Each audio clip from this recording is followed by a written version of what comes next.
Bonjour et bienvenue à cette conférence.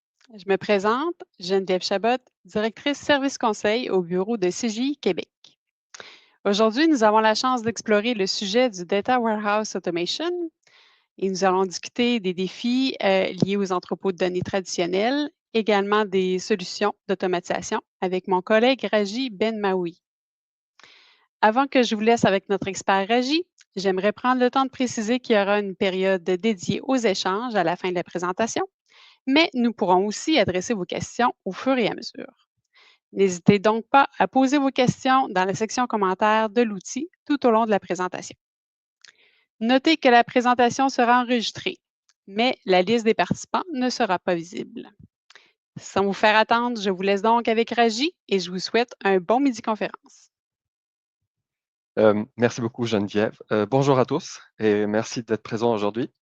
Je me présente, Raji Ben Maouya, directeur conseil expert à CGI Québec, spécialiste en intelligence d'affaires. Aujourd'hui, on va parler donc du concept d'automatisation des entrepôts de données et pourquoi c'est un concept qui est adopté de plus en plus dans les organisations. Vous savez, les projets en général sont maintenant livrés avec des approches agiles et cela inclut bien évidemment les projets des solutions analytiques qui est plus complexe que les projets des solutions plus opérationnelles. Face à cette dynamique, donc, une question clé se pose. Comment répondre efficacement à des besoins analytiques tout en garantissant des livraisons rapides et la flexibilité nécessaire pour ajuster les orientations en cours de route? C'est précisément ce que nous allons explorer ensemble. Avant d'entrer dans le vif du sujet, clarifions ensemble les objectifs de cette présentation. Nous allons tout d'abord présenter CGI brièvement et partager avec vous les dernières news de CGI à Québec. On va poser ensuite les bases du Data Warehouse Automation pour en prendre les fondements. Puis nous allons explorer les impacts et les bénéfices, ainsi que les défis qu'il impose aussi aux entreprises. Euh, Nous discuterons ensuite des composants technologiques pour une architecture DWA réussite.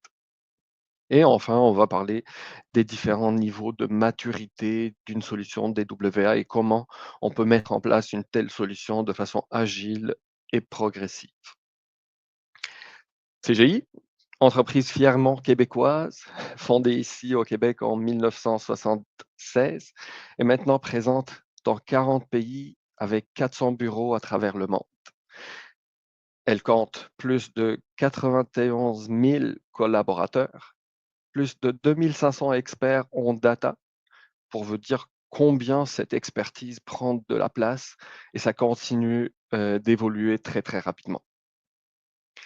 Euh, L'entité de Québec comprend à peu près 1000 experts, un centre de livraison mondial. Donc, nos conseillers sont impliqués sur des projets locaux, chez des partenaires locaux, mais aussi sur une prise en charge de projets plus à l'international. On a des centres d'excellence en géomatique, en agilité et en gestion de changement. Donc, surtout en géomatique, on est un leader mondial sur le sujet et une communauté bilingue. Les news de 2025, c'est l'acquisition de Momentum Technology. C'est une firme québécoise aussi, dans laquelle j'ai travaillé pendant plus de 6 ans et qui est spécialisée en données en analytique mur à mur. Ceci euh, va ajouter une capacité de livraison supplémentaire à CGI et une expertise en données qui couvre vraiment tous les aspects, allant de la production de la donnée, l'extraction, l'historisation, la valorisation et l'exploitation aussi de la donnée. Donc, on essaye actuellement de mettre en place les bases d'un nouveau centre d'excellence en données qui regroupe des experts de Momentum, des experts de CGI. On est même ouvert à aller chercher plus d'experts à l'externe qui vont appuyer le centre de livraison et aussi les associés qui sont en mandat en service conseil. Pour poser un peu maintenant le contexte de notre présentation.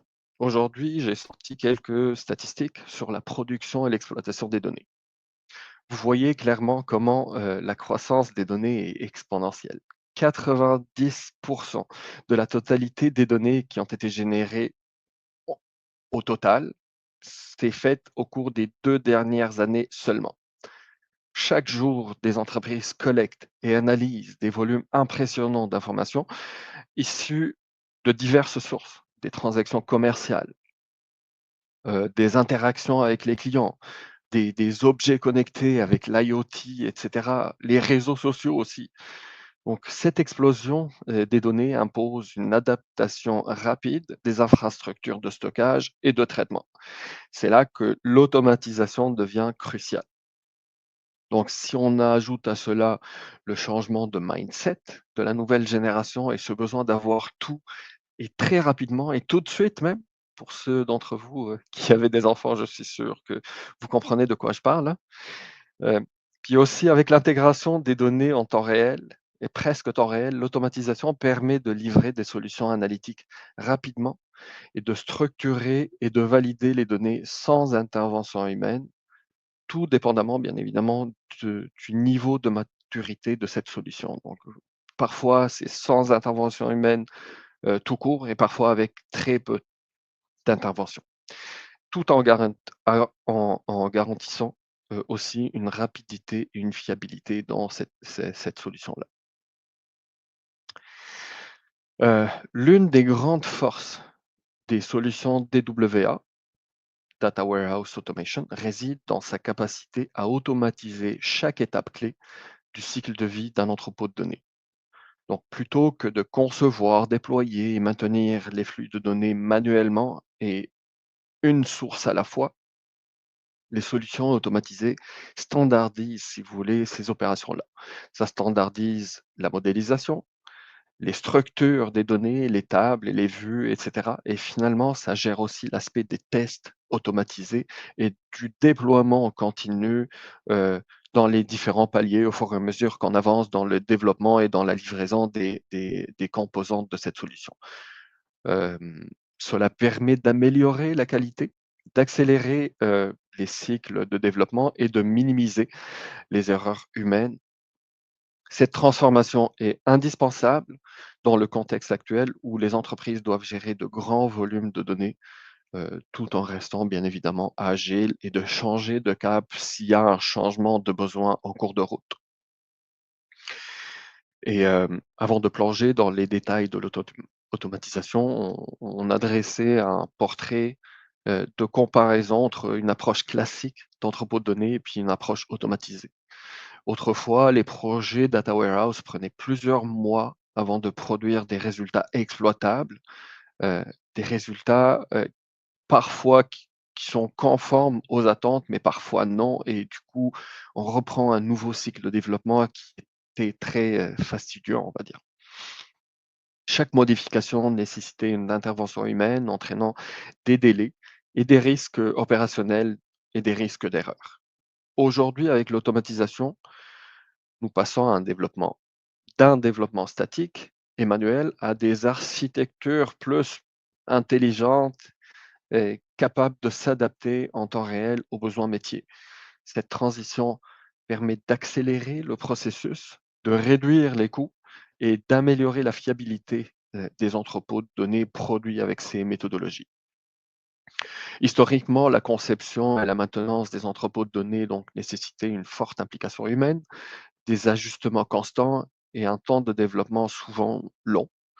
Avec l'automatisation, ces processus deviennent fluides, évolutifs et moins dépendants des interventions manuelles. Cela garantit une meilleure scalabilité, donc une mise à l'échelle et une amélioration, de la cohérence des données tout en réduisant les délais de mise en production. On va parler maintenant des avantages et des inconvénients de l'automatisation. Donc, cette approche offre, des avantages majeurs en termes de rapidité, de fiabilité et de réduction des coûts. Elle permet de livrer plus rapidement des projets data, tout en assurant une meilleure qualité des données, une meilleure conformité. Cela permet aux différents acteurs du projet, surtout, de se concentrer sur l'innovation et la valorisation plutôt que mettre tous leurs efforts à la livraison, des actifs de données et à la maintenance de l'entrepôt de données. Mais toutefois, l'implémentation de telles, solution requiert un investissement initial, bien évidemment, sur l'outil d'automatisation, mais aussi sur la formation. Euh, il est également crucial de mettre en place une gouvernance efficace pour assurer l'automatisation, que l'automatisation n'entraîne pas une perte de contrôle sur les données, parce que l'automatisation, on va le voir tantôt dans l'architecture, elle est basée sur euh, un repository de métadonnées qui contient tous les aspects de gouvernance des sources de données et de la sensibilité de données. Donc, si vous voulez, une bonne gouvernance, c'est un prérequis. Avant de commencer un projet de Data Warehouse Automation, on doit avoir une idée claire de nos sources de données et une idée très claire aussi de niveau de sensibilité et du data lignage. Et le plus important, c'est de faire attention pour ne pas tomber dans la facilité et de commencer à générer du code sans réellement comprendre le besoin qu'il y a derrière. Euh, pour l'anecdote, une fois dans un projet, il y a une personne qui a livré un jeu de données et on a vu ensuite qu'il contenait des doublons. Quand on lui a fait ce retour-là, qu'est-ce qu'il a fait selon vous? Il a rajouté juste un distinct dans sa requête et boum, problème résolu. Pour vous dire que il faut toujours prendre le temps d'analyser, de comprendre les données avant d'entamer un processus d'automatisation. Vous voyez? Ici, nous avons un schéma des principaux composants d'une solution analytique et on va détailler ce que nous pouvons automatiser grâce aux outils de Data Warehouse Automation. L'ingestion des données est la première étape d'une solution DWA.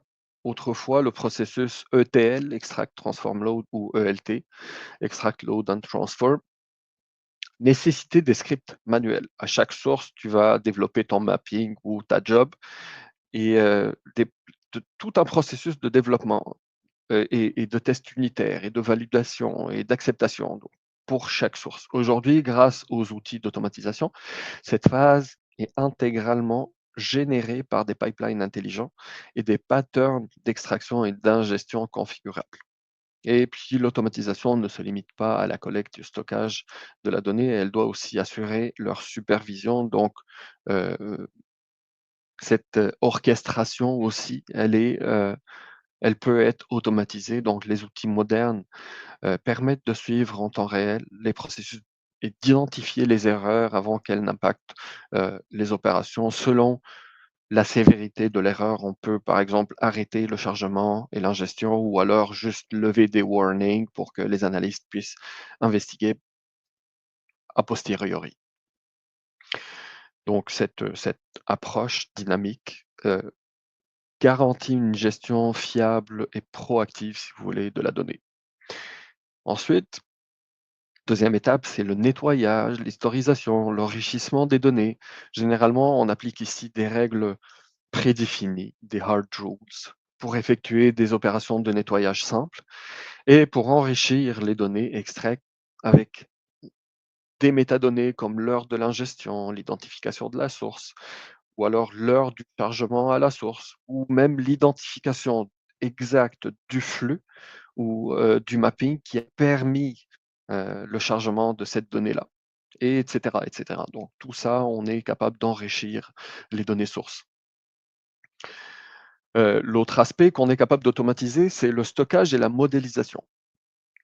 Le choix du stockage et de la modélisation impacte directement la performance et la scalabilité du data warehouse.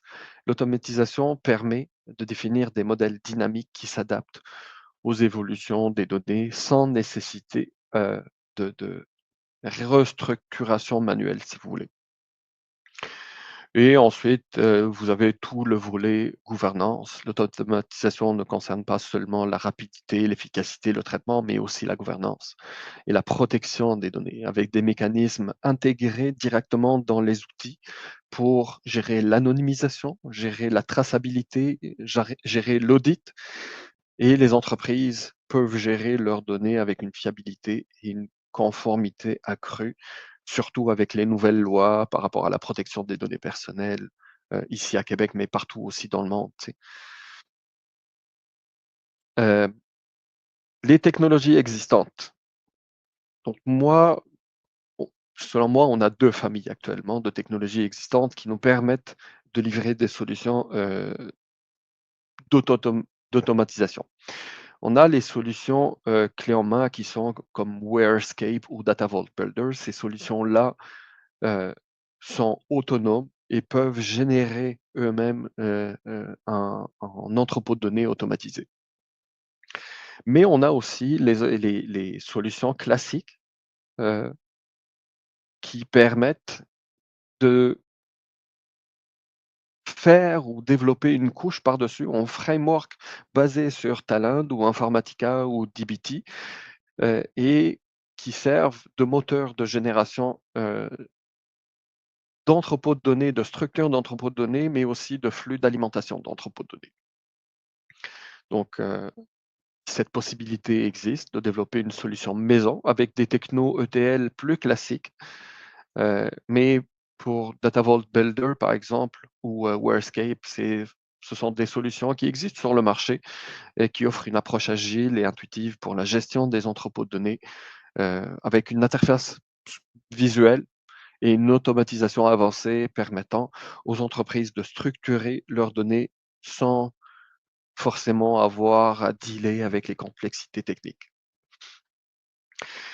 Ici, je vais vous parler de l'architecture d'une solution analytique DWA qui repose sur Snowflake et qui est modélisée en Data Vault.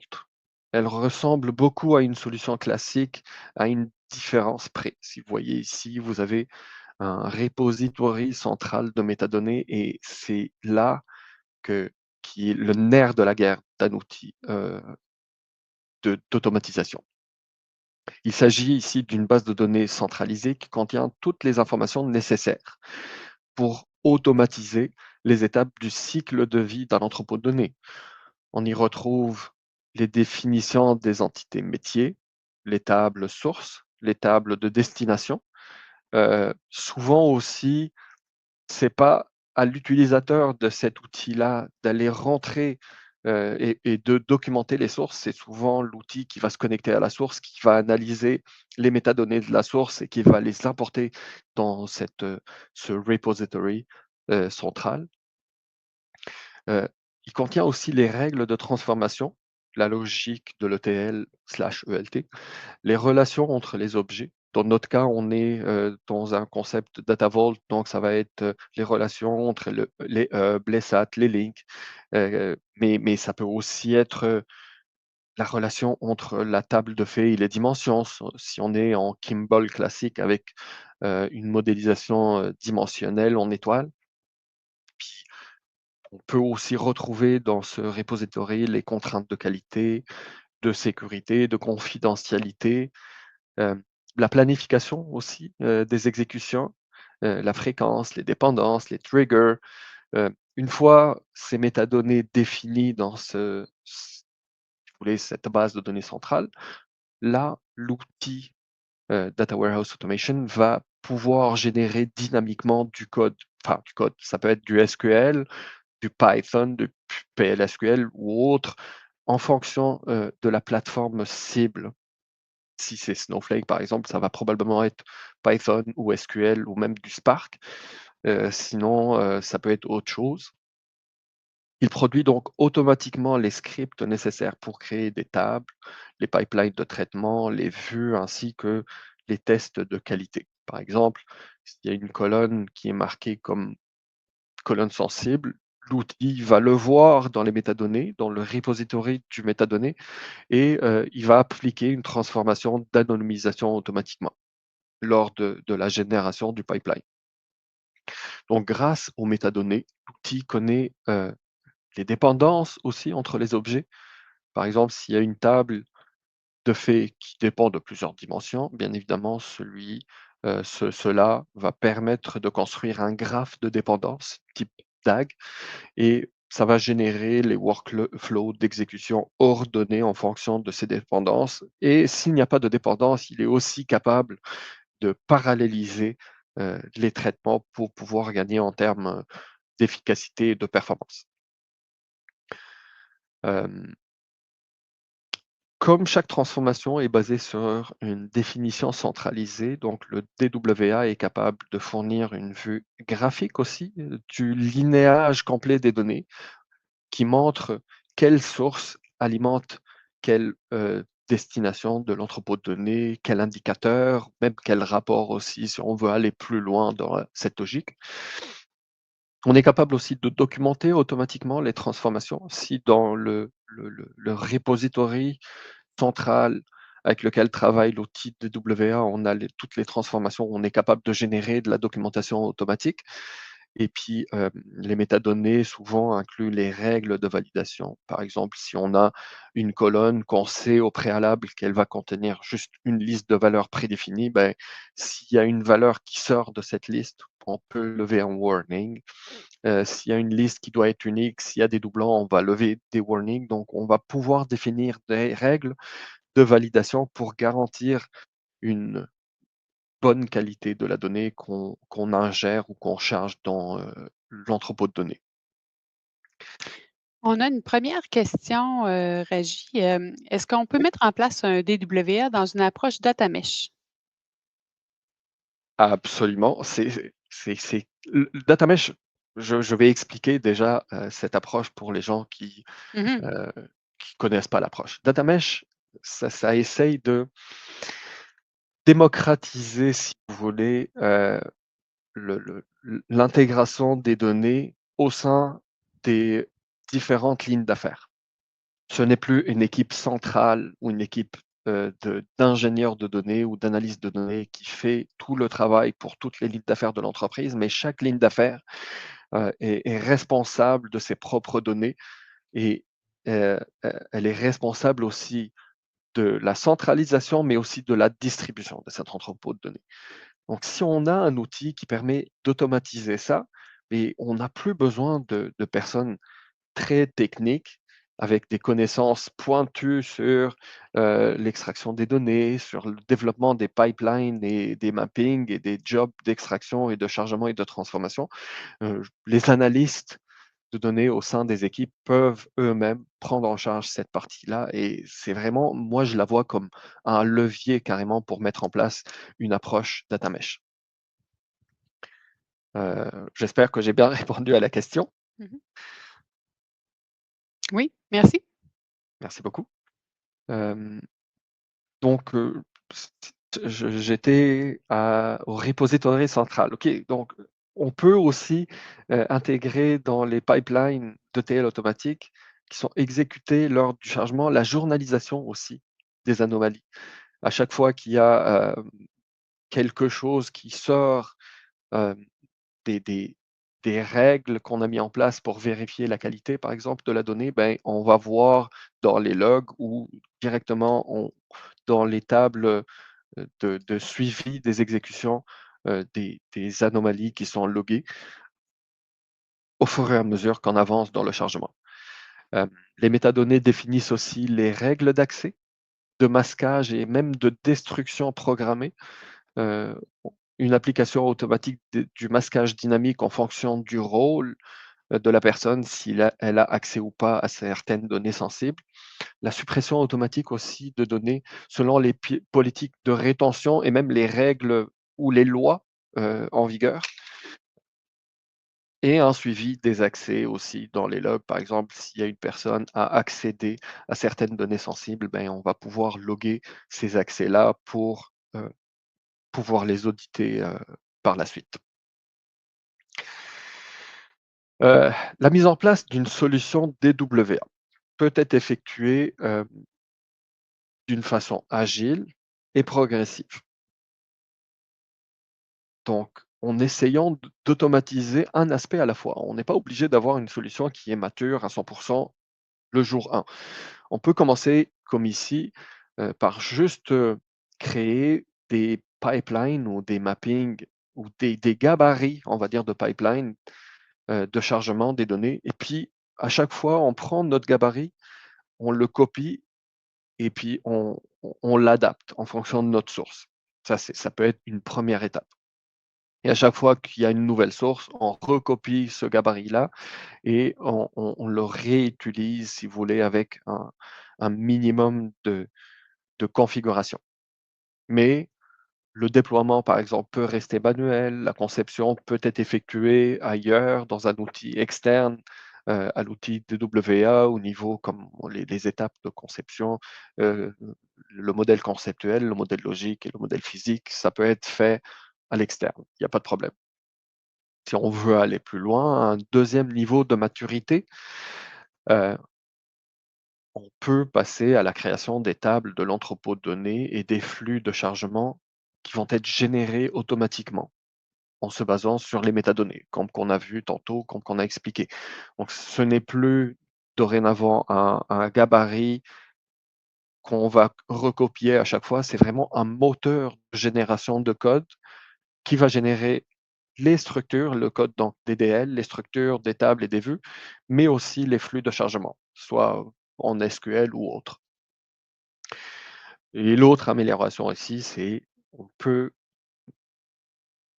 prendre, si vous voulez, le, générer le modèle physique directement en, dans l'outil d'automatisation et laisser la partie conceptuelle et logique en dehors, mais la partie physique, la modélisation physique, elle est comme les structures des tables ils sont générées automatiquement, ben, on est capable aussi de générer euh, le modèle physique automatiquement euh, à même dans l'outil de DWA. Et puis, un autre niveau de maturité, de mise en place progressive, oui, les scripts de création des structures et des flux sont générés automatiquement sans aucune intervention, mais on peut rajouter aussi le déploiement et la documentation qui vont être générés automatiquement. Si vous voulez vous développer dans votre environnement de développement. Si vous voulez envoyer votre développement dans un environnement d'intégration ou d'acceptation, ben, il y a un pipeline euh, de déploiement automatisé qui se déclenche et puis qui fait cette job pour vous. Comme ça, on est sûr de ne rien oublier et de n'oublier aucune étape dans ce déploiement-là. Et la conception peut être aussi faite dans l'outil, mur à mur, à travers des règles prédéfinies. Surtout si on est en data vault, on connaît à peu près, si on a un modèle de données d'affaires, on peut aller générer à partir de ce modèle d'affaires le modèle data vault. Et aussi, on peut laisser la partie validation des données parce que ce n'est pas un prérequis pour pouvoir avoir ce niveau de maturité, laisser la partie validation et test faite manuellement comme dans les projets classiques, mais à une étape d'après, on peut rajouter aussi cette partie-là de test automatisé et de validation au fur et à mesure qu'on avance dans le temps. Euh, on a le modèle qui va être généré à partir du catalogue de données. Si on a un catalogue de données qui est euh, déjà rempli avec toutes les métadonnées, la description et les relations entre les entités d'affaires, ben, l'outil il peut se connecter directement à ce catalogue-là pour aller chercher euh, le, le- le modèle qu'il doit générer dans l'entrepôt de données, pour aller chercher le niveau de sensibilité même de la donnée et qui peut aller chercher même la documentation de la donnée pour pouvoir générer une documentation complète. Euh, L'implémentation de la solution, comme elle est fortement automatisée, elle peut être effectuée avec des analystes avec très peu ou pas de connaissances techniques. Et la solution, elle est auditable à n'importe quel moment dans le cycle de vie euh, de- du projet. On a une question d'un participant. Est-ce qu'il existe une alternative au feedback loop dans un DWA quand on travaille avec une incertitude concernant la qualité des données? OK. Euh, donc, si on n'est pas sûr par rapport à la qualité de données, il faut travailler beaucoup avec les analystes qui sont plus à l'aise avec les données sources. Mais si on nous dit, par exemple, que cette donnée-là, elle doit jamais être nulle, par exemple, si je prends le cadre d'une d'une transaction bancaire.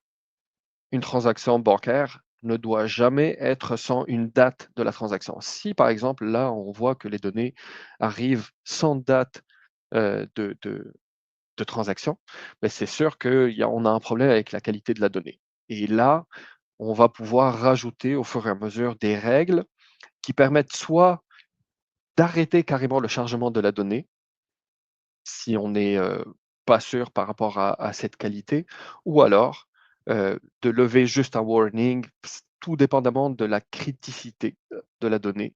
Mais soit on arrête le chargement parce que sinon on va livrer des rapports ou des informations sensibles à la haute direction de l'entreprise ou même à des partenaires à l'externe qui n'est pas correct ou qui n'est pas complète, ou alors juste dire, OK, c'est pas grave, un manquement à la qualité de la donnée, mais on va quand même livrer cette solution et investiguer par après. Est-ce que j'ai Puis, répondu? Oui. oui, puis ben, ça m'amène à une autre question aussi qui a été demandée. Est-ce qu'il y a des défis qui ont été rencontrés lors de l'implémentation d'une solution de DWA? Donc, que ce soit en lien avec la qualité dont on vient de parler ou pour d'autres défis là, que vous avez vus là, dans l'expérimentation? Oui, alors moi, j'avais fait allusion déjà à un défi qu'on a rencontré, c'est vraiment de tomber dans la facilité. Tomber dans la facilité, tu sais, tu as un outil avec une interface graphique, tu configures ton outil et lui, il va générer les structures, il va générer les pipelines, il va générer les flux d'alimentation. Et ça, parfois, les gens commencent à générer des affaires sans vraiment comprendre le pourquoi du comment. Ça, c'est le premier défi. Deuxième défi, c'est vraiment la courbe d'apprentissage.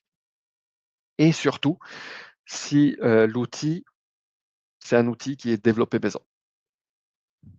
L'outil qui est développé maison, généralement, tu ne peux pas aller chercher une personne avec une expertise sur cet outil. C'est vraiment développé maison, c'est juste les gens qui sont à l'interne de l'organisation qui connaissent comment travailler avec cet outil.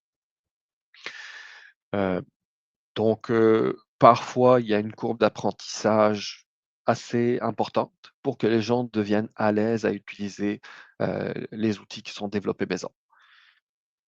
Principalement, c'est vraiment ça les défis qu'on a rencontrés. Et puis, normalement, si on est capable d'accompagner ce changement avec une gestion du changement efficace, on devrait être capable de mettre en place des solutions performantes et puis d'accompagner les équipes et de rassurer même les craintes des uns et des autres par rapport à cette nouvelle façon de faire ou cette nouvelle méthodologie.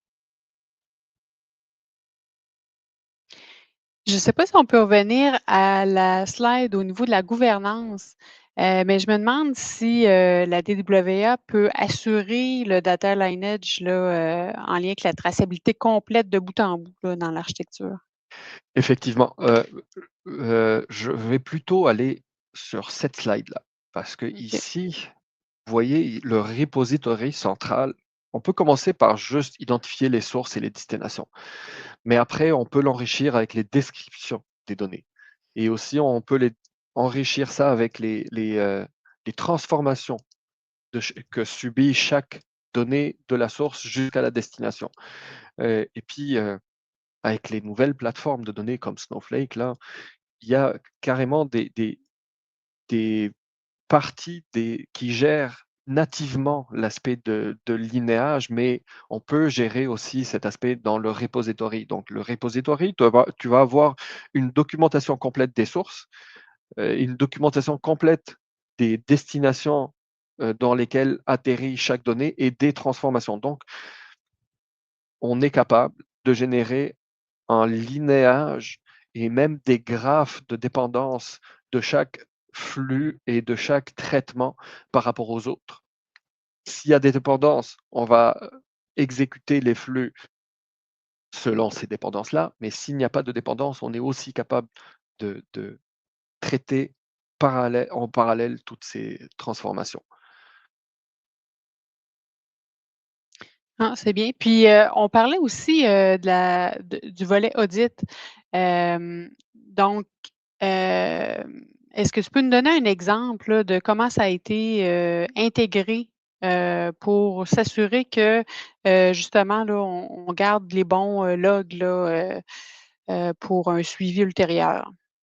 Et bon, je vais répondre à cette question sur 2 volets. Premier volet, c'est, on comment on peut auditer les changements des données. Data Vault déjà, c'est par défaut, une gestion, heu, historisée de la donnée qui est auditable à tout moment. Donc même s'il y a une correction d'une donnée qui est, erronée à la source. La source, il y a un typo, par exemple, le gars, il a saisi la date de naissance d'un de nos clients, heu et comme moi j'ai fait tantôt, tu sais, en juin 2025, j'ai mis juin 2015, donc ça peut arriver dans la source. Nous, on va charger cette donnée erronée dans notre entrepôt de données.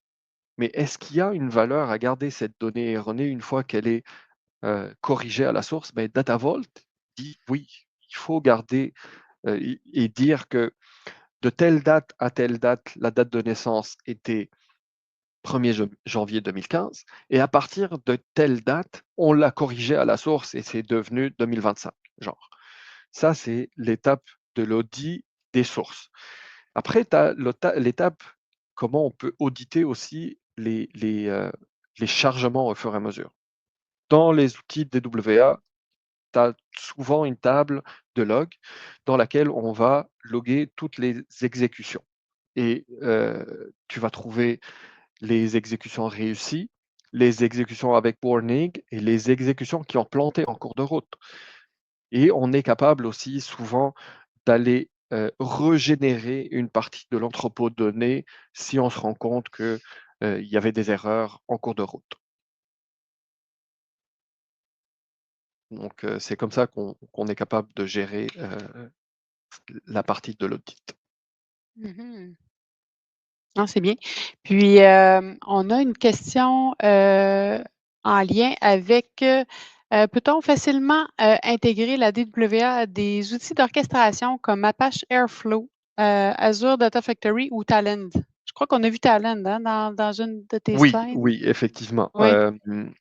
Talent, par exemple, j'ai travaillé sur un projet, et puis il y avait un framework d'automatisation qui était bâti par-dessus Talent. Donc c'est des mappings qui génèrent des mappings, si vous voulez. Donc là, on a juste à feeder Talend avec, les métadonnées, si vous voulez, des sources et il est même capable d'aller chercher les métadonnées, une partie, si vous voulez, des métadonnées par lui-même. Nous, on a juste à lui dire: «OK, dans cette entité d'affaires, voici la clé que tu vas utiliser comme étant la clé de ton hub, par exemple. Ou alors, voici une donnée que je ne veux pas euh, suivre. Parce que généralement, Data Vault, c'est une hystérisation type 2. Tu peux, par exemple, s'il y a une donnée technique que tu ne veux pas suivre, tu lui dis, OK, cette technique, tu vas l'exclure du hash pour les gens qui sont familiers avec Data Vault. Donc le hdiff, là, même si cette donnée change, je ne veux pas provoquer une historisation dans mon satellite. C'est ça ce que le framework fait. Mais Apache Airflow aussi. euh, Actuellement, je suis en mandat dans une institution financière et on est en train de mettre en place Apache Airflow pour toute la partie, si vous voulez, synchronisation et des exécutions, des différents flots de chargement, des différents domaines, parce que si tu as plusieurs domaines qui dépendent l'une des autres, ben, il y a une certaine synchronisation à faire et on est en train de migrer vers Airflow actuellement pour gérer cette partie-là, effectivement, dans un contexte euh, de DWA aussi. Merci. Autre question, comment la DWA va faciliter la maintenance évolutive des modèles d'entrepôt, comme par exemple lorsqu'un nouveau système source est ajouté? Mhm. Très bonne question. De mon expérience, moi, j'ai souvent travaillé avec des outils DWA, mais avec une modélisation DataVault. DataVault, si vous voulez, c'est une combinaison entre une approche normalisée en ce qui concerne l'identification des entités d'affaires et une approche décentralisée sur les sources et les attributs descriptifs de ces entités d'affaires. Je vous donne un exemple. On a un système source qui va alimenter les clients. Les clients d'une banque ou d'une assurance ou peu importe l'entreprise. Le premier système, c'est pour une ligne d'affaires bien précise. Donc là, on va alimenter notre hub client avec l'identifiant unique du client. Et puis après, on va alimenter un ou plusieurs hubs pour décrire ces clients-là. Et là arrive un autre système à travers, par exemple, une acquisition. La banque a fait une nouvelle acquisition d'une autre banque et là, il y a un flot de nouveaux clients qui arrivent. On n'est pas obligé là de rajouter ou de modifier les structures qui existent déjà. L'entité client existe, on va juste l'enrichir avec cette nouvelle source. Donc, on va venir insérer juste dans la structure qui est existante les nouveaux clients qu'on a reçus à travers cette acquisition. Et s'il y a des attributs supplémentaires qui arrivent avec cette nouvelle réalité ou cette nouvelle source, on a juste à plugger, si vous voulez, un nouveau satellite à ce hub qui existe déjà pour enrichir le modèle qu'on a avec les nouvelles attributs des clients qui arrivent avec les nouvelles sources. Donc, DataVault, il est vraiment fait pour supporter cette évolutivité, si vous Mhm. voulez, des modèles, des entrepôts de données automatiques. Ah, c'est bien. Puis, je me demandais au niveau de la maturité là, qu'on discutait tout à Mhm. l'heure là, justement, ça peut être quoi le time frame là, de passer d'une maturité à l'autre là, selon l'expérience là que vous avez? Donc, c'est très dépendant, Mmh. bien évidemment, de l'équipe que tu vas dédier à développer et faire évoluer ton outil d'automatisation. Heu, mais généralement, tu peux partir de quelque chose qui existe déjà. Il y a même des tentatives, si vous voulez, d'automatisation qui sont publiées sur GitHub ou des trucs comme ça. Tu peux partir de là, t'inspirer et commencer à développer et à enrichir, ces outils, si vous voulez, selon la réalité que vous avez au sein de votre organisation. Ou alors commencer aussi parce qu'il y a des contraintes au niveau des technologies qu'on utilise. Si vous êtes obligé, par exemple, de travailler avec tel ou tel outil, ben, là, c'est de commencer à développer une solution de maison par-dessus, mais c'est sûr que cet investissement initial-là, il va être compensé par après quand tu vois, le gain en termes de productivité au lieu de développer comme ce qu'on fait il y a 5 ou 10 ans, chaque source et chaque table source, c'est pas source, système source, non, chaque table source, elle va avoir son propre mapping et avec toutes les cycles d'analyse, de développement, de test, de déploiement. C'est vraiment très fastidieux alors que là, c'est vraiment juste aller, heu, ingérer ou explorer les métadonnées et puis tu laisses l'outil par après, mais le time frame, ça peut aller de quelques semaines à des mois ou même des années selon le niveau que tu vises de maturité. Puis est-ce qu'on a des statistiques, par rapport à l'utilisation, dans des entreprises du Québec? Non, malheureusement, on n'a pas de statistiques, mais moi, par exemple, j'ai travaillé dans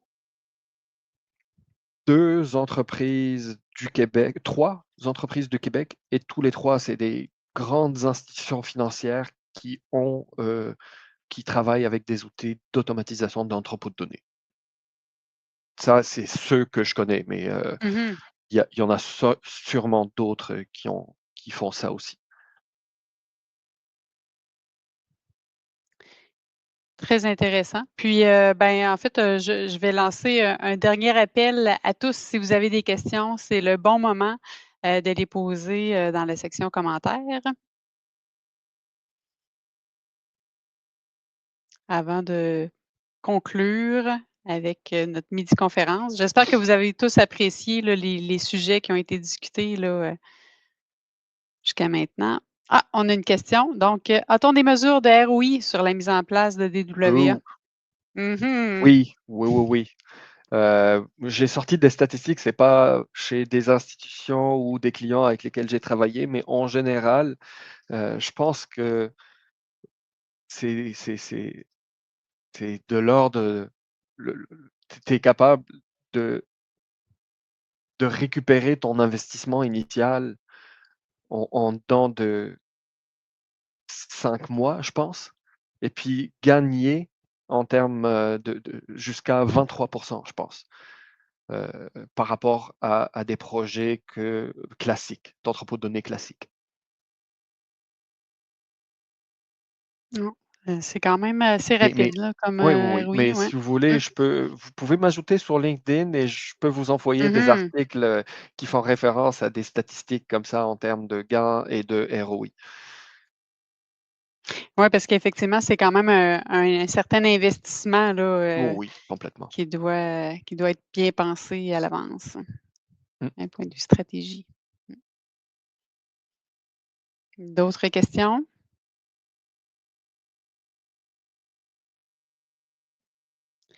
Je voulais aussi, vous mentionner qu'à la fin de la présentation, il va y avoir un sondage. Donc, vraiment, on vous invite à nous donner des commentaires sur, le webinaire, que vous ayez aimé certains points ou non. Puis même si vous avez aussi d'autres sujets là, qui pourraient être intéressants à aborder dans un prochain webinaire. Ah, une autre question. Donc, un mot sur la flexibilité, dans l'approche d'automatisation dans le DWA. La flexibilité, je suis pas sûr de très bien comprendre la question. Je ne sais pas si Mais c'est c'est sûr possible. que quand on compare une approche d'automatisation à une approche plus classique, s'il y a un changement d'orientation en cours de route, c'est sûr, avec l'approche classique, il faut aller, par exemple, détricoter des développements que tu as fait, v'là 2 ou 3 mois pour aller changer, des règles d'affaires ou alors repointer vers une nouvelle source ou quoi que ce soit. Avec les approches plus automatisées, c'est vraiment une question de changement au niveau de la configuration ou le paramétrage de ton outil. Parce que tout repose sur le paramétrage. Tu changes le paramétrage et tu es capable même de régénérer tout l'entrepôt de données comme si, avec un chargement initial. Si ta donnée, elle est persistée dans le staging area, ou alors si ta source garde l'historique, on est capable de régénérer tout l'entrepôt de données avec juste un changement de configuration et puis tu régénères et là, tu retombes sur tes pattes tout de suite. Je ne sais pas si c'est cet aspect de flexibilité qu'on parle ou il y a un autre aspect qui m'échappe. Je ne sais pas Je sais si pas la si c'est personne qui a posé ouais, la je sais question pas si peut c'est possible de préciser. préciser, Ouais, léger. OK, ça semble être bien. Merci, OK. des réponses. Puis même, je me demandais aussi, tu sais, si, d'un point de vue qualité, des données, là, il y a quand même, Oh. beaucoup, d'enjeux de ce côté-là. Est-ce que, en termes de rodage, ça va nécessiter, beaucoup de gestion des erreurs qui vont se rajouter, qui vont faire en sorte qu'on arrête les chargements au début, mais qu'on va tranquillement, là, permettre de les rouler au complet? C'est quoi le vécu que tu peux avoir eu là à ce sujet-là? OK, bah, mon vécu. OK, on Mmh. s'entend que c'est pas vraiment une norme. Heu, Souvent les outils te permettent de mettre en place des règles de suivi et comme des watchdogs, si vous voulez, de la qualité des données. Qui il te permet de faire ça, mais reste l'utilisation. Les équipes, qui sont en charge de la construction, même aussi les équipes, les analystes de données, ils doivent utiliser ces outils-là pour mettre en place des règles de suivi et des alertages aussi au niveau de la qualité de la donnée qui rentre dans l'entrepôt. Même si les systèmes de mission ou les systèmes opérationnels non, sont permissifs parfois et permettent de rentrer du n'importe quoi. Par exemple, si tu as un champ de n'importe quoi dans une adresse, ça peut être un champ texte libre, tu peux écrire n'importe quelle adresse, mais comme ça peut être aussi plusieurs champs et puis tu as un champ de code postal. Le code postal, il y a un format, il est connu, si tu écris n'importe quoi, le système opérationnel peut t'arrêter tout de suite. Mais cette validation-là, si elle n'est pas faite au niveau du système Mmh. opérationnel, ben, on peut rajouter des règles pour de validation, par exemple, d'un code postal Canada ou un zip code aux États-Unis. On peut valider l'exactitude et donc du coup, on peut lever des flags, ne pas arrêter le chargement parce que ça a des implications, ça peut retarder la production de certains rapports réglementaires, parfois, ce qui est pas très bien. On va pas arrêter la production d'un rapport à cause d'un code postal qui est erroné, mais on peut soit mettre ça dans une table de rejet à côté, ne pas les Mmh. charger pour pas polluer, ou alors les charger comme ils sont, garbage in, garbage out, mais lever quand même le flag pour dire: «Hey, le format de ce code postal ou zip code n'est pas conforme». Donc ça dépend du niveau de criticité, si tu veux, de la Mmh. donnée. C'est soit tu arrêtes le chargement, soit tu mets ça dans une table de rejet ou alors juste lever le flag et continuer le chargement. Mmh. Très bien. Dernier appel, si vous avez des questions. En attendant, est-ce qu'il y a des postes, actuellement ouverts, du côté de CGI, pour des mandats en données, Ou je ne sais pas si c'est moi qui dois répondre à cette question, mais on est toujours à la recherche, de talents, je suis sûr qu'il y a des postes actuellement à pourvoir.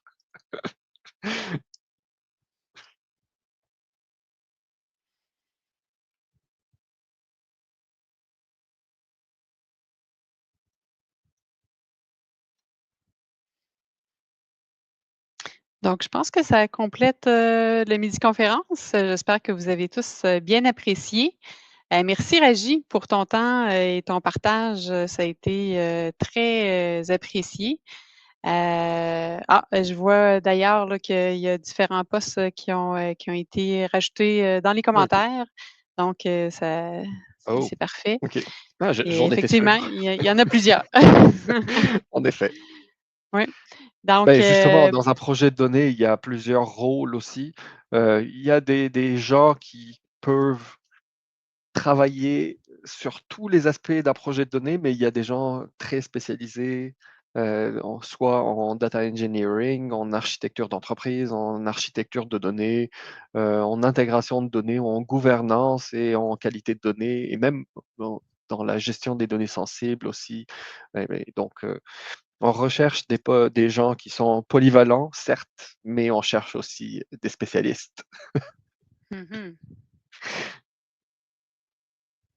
Ben, merci, pour votre temps à tous et je vous invite à prendre quelques minutes pour répondre au sondage qui va être envoyé. Vos commentaires sont très appréciés et on va les lire avec attention. Merci beaucoup Geneviève, à toi aussi. Merci. Bye.